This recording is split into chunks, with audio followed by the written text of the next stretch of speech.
La République démocratique du Congo a décidé d'interdire les exportations de cobalt pour les 4 prochains mois. Cette décision a été accueillie de part et d'autre de différentes manières. Aujourd'hui, on va se poser la question de la pertinence d'une telle décision quand on sait que le cobalt représente près de 25% des exportations du pays. Est-ce que le pays est dans la capacité de pouvoir se priver de près de 800 millions de dollars en cette période même dans laquelle le pays est déjà dans un conflit armé à l'Est? Il est vrai que la République démocratique du Congo, à elle seule, représente plus de 70% des exportations de cobalt dans le monde entier.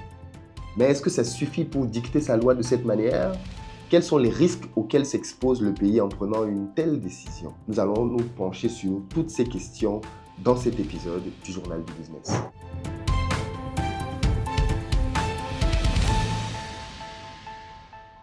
Salut à toi, bienvenue sur ma chaîne, moi c'est Philippe Simo. Et si je te parle de business, de développement du continent africain, donc si c'est une thématique qui t'intéresse, abonne-toi.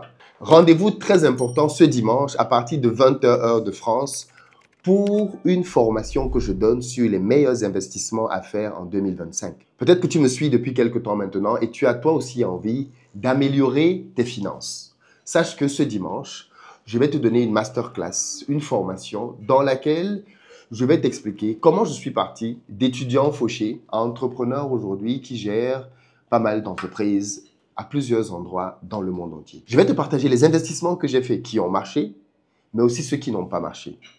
Beaucoup d'entre vous, depuis pas mal d'années, me posent souvent les mêmes questions. Philippe, dans quoi est-ce que je peux investir? Est-ce que je peux mettre mon argent dans telle chose, dans telle autre chose? Ce sera l'occasion pour moi de répondre à toutes ces questions-là. Parce que je vais voir avec vous les 10 différentes catégories d'investissement dans lesquelles vous pouvez placer votre argent. Que ce soit dans l'or, que ce soit dans les livrets rémunérés, que ce soit même sur la crypto-monnaie, on parcourra chacune de ces catégories d'investissement. Je vous expliquerai pourquoi et comment vous devez investir, à quel moment. Le private equity, par exemple, est-ce que c'est quelque chose qui vous parle? Bref, vous ressortirez de cette masterclass en étant complètement transformé pour ce qui est de l'investissement. Vous avez un lien dans la barre de description pour prendre votre ticket. J'ai mis une petite somme symbolique afin d'éviter que l'on soit beaucoup trop nombreux avec des gens qui ne veulent en réalité pas vraiment avancer.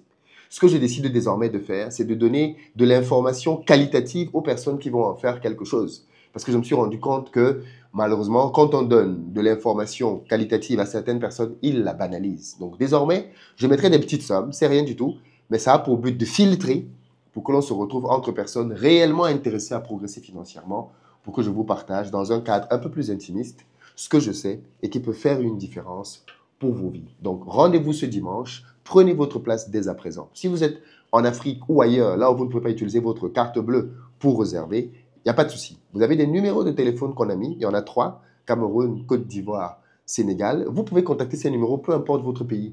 Ils vous diront comment faire pour réserver votre place. Je vous donne donc rendez-vous ce dimanche pour un moment de formation unique. Alors, les amis, j'ai commencé à le dire tout à l'heure, le cobalt est une ressource essentielle. C'est une ressource cruciale. D'ailleurs, depuis pas mal d'années, on aime bien à rappeler que la République démocratique du Congo va jouer un rôle central dans l'économie mondiale dans les prochaines années parce qu'elle possède en son sein des matières premières stratégiques pour le monde entier. Et la matière première qui est souvent revenue, c'est le cobalt. Une autre qui est très importante, c'est le lithium. Mais le lithium est présent à beaucoup d'endroits dans le monde entier. En RDC aussi, bien sûr. D'ailleurs, le Mali vient de lancer 2 usines d'exploitation du lithium dans son pays, faisant d'ailleurs du Mali désormais le 2e plus grand industriel dans le lithium en Afrique. Mais ce dont on va parler aujourd'hui, c'est une matière qui est supposée être un peu plus rare, le cobalt. Le cobalt.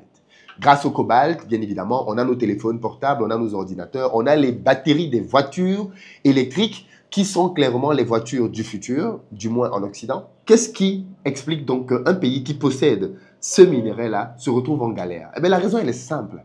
J'ai commencé à en parler dans une précédente vidéo. Les acteurs qui aujourd'hui raffinent le plus le cobalt dans le monde entier sont les Chinois. Tenez-vous tranquille. Et ça, il est important que vous le compreniez, pour que vous compreniez bien d'où viennent les problèmes dans nos pays. On en parle depuis des années, mais on dirait que nos pays ne veulent pas se mettre au pas. Aujourd'hui, la République démocratique du Congo n'est pas considérée comme un raffineur. La République démocratique du Congo malheureusement, les amis, ne vend pas du tout du cobalt raffiné. C'est la Chine qui, avec plus de 80% de raffinage au monde entier, est le leader numéro 1.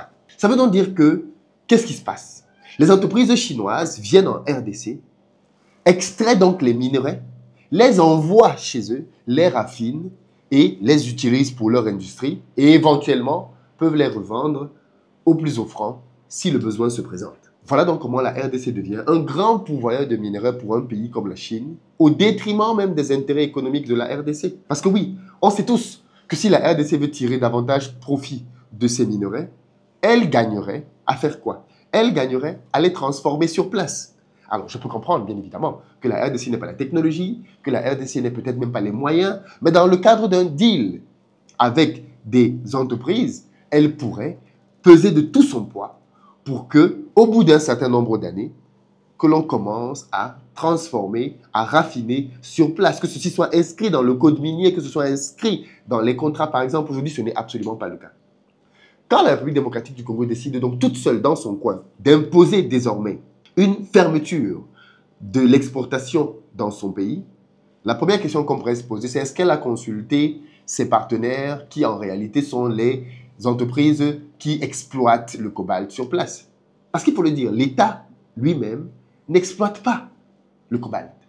On n'a pas de société nationale en RDC qui elle-même exploite. Il y en avait une, mais ce que j'ai compris, elle n'est plus opérationnelle, même si on est en train de travailler à la remettre sur pied. Qu'est-ce qui explique donc que le gouvernement dise du jour au lendemain à toutes les entreprises du secteur, est-ce qu'elle les a consultées ou pas? Point d'interrogation, qu'elles n'ont plus le droit d'exporter leurs matières qu'elles ont extraites du sol. Eh bien, parce qu'aujourd'hui, on soupçonne la Chine de créer un dumping. C'est-à-dire que le prix du cobalt est au plus bas depuis 21 ans. Au plus bas depuis près de 21 ans. Et ceci, bien évidemment, fait que les redevances que l'État gagne sur le cobalt sont minimes et ne font que fondre. Et donc, le gouvernement a décidé de riposter comme ça. Mais s'il est vrai que le gouvernement de la République démocratique du Congo sait que la RDC pèse pour 70%, n'oubliez quand même pas qu'il y a quand même 30 autres pourcents qui lui échappent. La question qu'on pourrait se poser, c'est pourquoi le gouvernement n'a pas consulté les autres pays pour faire ensemble un blocus. Parce qu'en réalité, les prix bas du cobalt n'arrangent personne. Ça n'arrange pas la RDC, ça n'arrange pas le Zimbabwe, ça n'arrange pas du tout l'Indonésie, qui font partie des top producteurs de cobalt au monde. Ça ne les arrange pas non plus. Mais on a aussi l'Australie et Cuba. Pourquoi ne pas consulter le top 3, le top 5 des pays pour faire ensemble une action qui va réellement avoir un impact? Moi, en tout cas, c'était la deuxième question que je me pose. Faire ça tout seul, why not?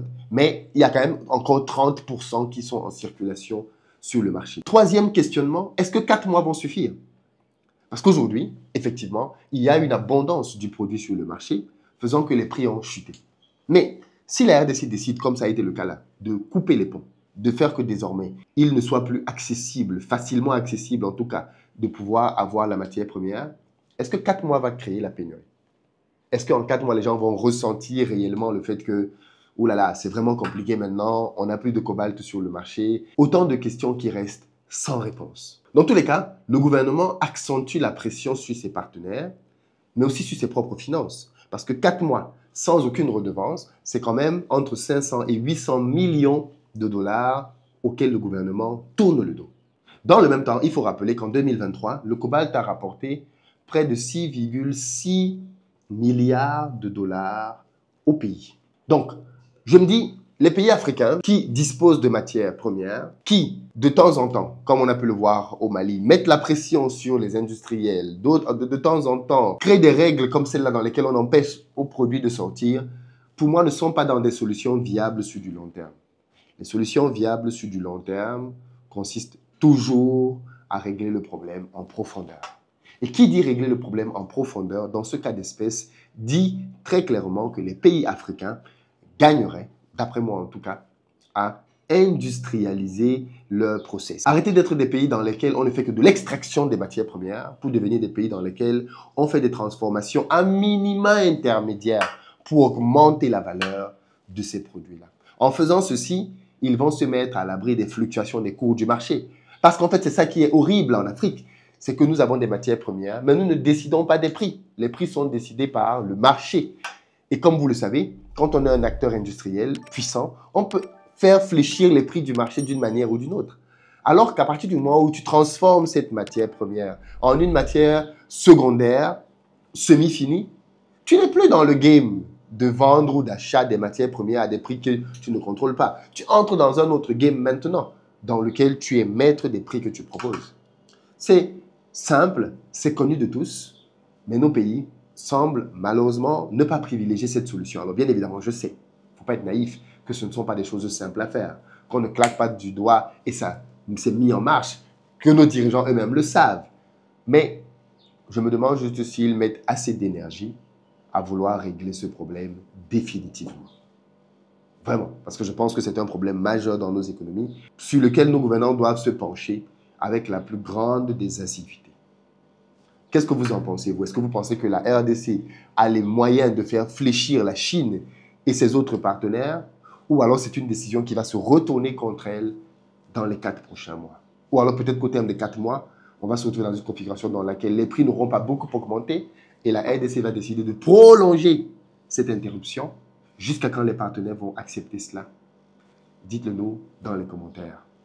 Rendez-vous dimanche, prenez votre place pour vous former aux finances et passer à un autre niveau dans votre propre vie. Peace.